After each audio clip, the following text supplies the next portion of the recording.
Vítajte v tajomstvách svetových miest.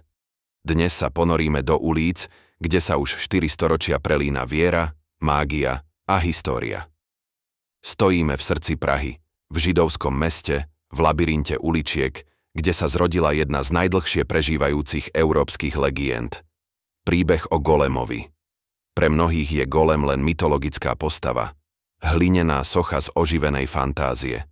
Pre iných však predstavuje symbol obrovskej moci a hlbokej kabalistickej vedy, ktorá naozaj vládla začias cisára Rudolfa II.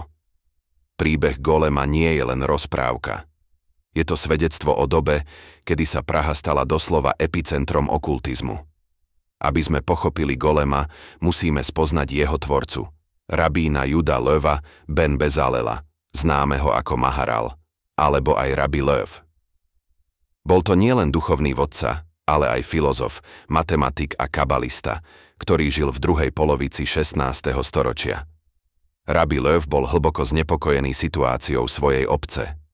Koniec 16. storočia bol časom opakovaných protižidovských pogromov a obvinení. Práve z tejto hlbokej potreby ochrany sa mala zrodiť Golemova existencia.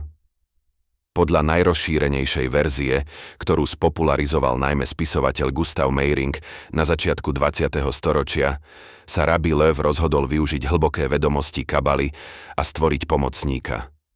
Kabala, mystický prúd v judaizme, verí, že reč a písmo, predovšetkým písmená hebrejskej abecédy, obsahujú božskú stvoriteľskú silu. A práve na tejto sile stála možnosť vytvoriť Golema, čo doslova znamená neúplnú, nedokončenú bytosť. Proces bol prísne rituálny. Hovorí sa, že Rabbi Löw so svojimi najbližšími pomocníkmi zamieril k rieke Vltava.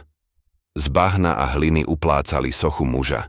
Aby ju oživili, museli vykonať tajné rituály, krúžiť okolo sochy a recitovať pasáže z knihy Stvorenia, známej ako Sefer Jecira. Posledným a najdôležitejším krokom bolo vloženie šem, lístku s tajomným menom Boha, pod jazyk Golema. Až potom Golem ožil. Golem nebol človek. Bol nemý, nemohol myslieť, len plnil príkazy. Fungoval ako ochranca a sluha, ktorého Rabbi Löw posielal hľadať zmiznutých a predovšetkým monitorovať okolie, aby predišiel násiliu.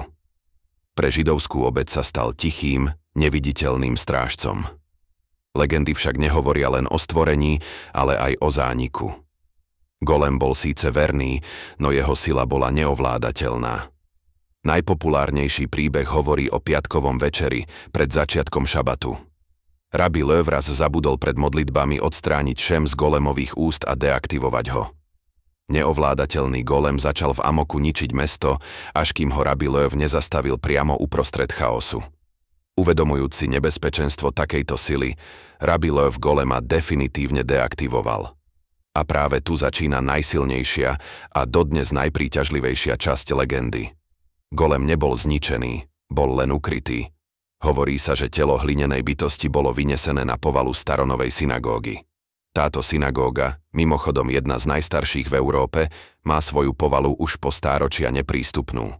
Mýtus hovorí, že Rabbi Löw na ňu dal prísny zákaz vstupu a tam hore pod prachom a stredovekými trámami Golem odpočíva. Podľa legendy je len neúplný, nie mŕtvy. Ak by niekedy hrozilo židovskej obci v Prahe opäť skutočné nebezpečenstvo, stačilo by vykonať rituál, vložiť mu pod jazyk šem a Golem by sa znovu prebudil. Táto legenda prežila 19. a 20. storočie, kedy sa opakovane šírili fámy, že bol Golem opäť oživený. Napríklad za nemeckej okupácie počas druhej svetovej vojny kolovala medzi ľuďmi tichá nádej, že hlinený ochranca zakročí, čo len dokazuje, akú silnú psychologickú rolu hral v dejinách. Dnes sa historici zhodujú, že Rabbi Löw bol skutočná, dôležitá postava, ale jeho spojenie s Golemom je skôr literárne. Hoci legendy o umelých bytostiach existovali v judaizme už skôr, prvýkrát bola postava Golema spojená s Rabbi Löwom až v 19. storočí, teda 200 rokov po jeho smrti, zásluhou rabína a folkloristu Juda Rosenberga. Jeho príbeh sa stal tak populárny, že rýchlo zatienil akékoľvek iné verzie. To nám však nebráni v tom, aby sme sa na golema pozerali ako na symbol. Golem je v skutočnosti dokonalým stelesnením pražského tajomstva, zmes stredoeurópskej mystiky, kabalistických vied a historickej zraniteľnosti židovskej komunity. Ukazuje nám, aké hlboké boli znalosti niektorých stredovekých učencov a ako ľahko sa ich veda mohla stať poverou. A v neposlednom rade, golem sa stal trvalým symbolom Prahy v umení, literatúre a filme, od spomínaného Meyrinka až po sci-fi. Takže, keď sa na budúce budete prechádzať starým mestom a budete počuť zvuky z povál starých domov, alebo sa zastavíte pred staronovou synagógou, spomeňte si.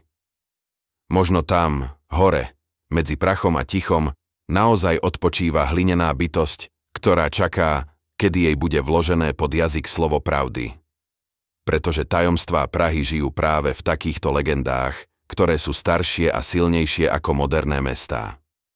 Ak vás fascinujú nielen hlinené bytosti z Prahy, ale aj tie najlepšie strážené tajomstvá sveta, nezabudnite sa prihlásiť na odber nášho kanála, aby vám už nikdy neušiel žiadny príbeh ukrytý pod povrchom slávnych miest.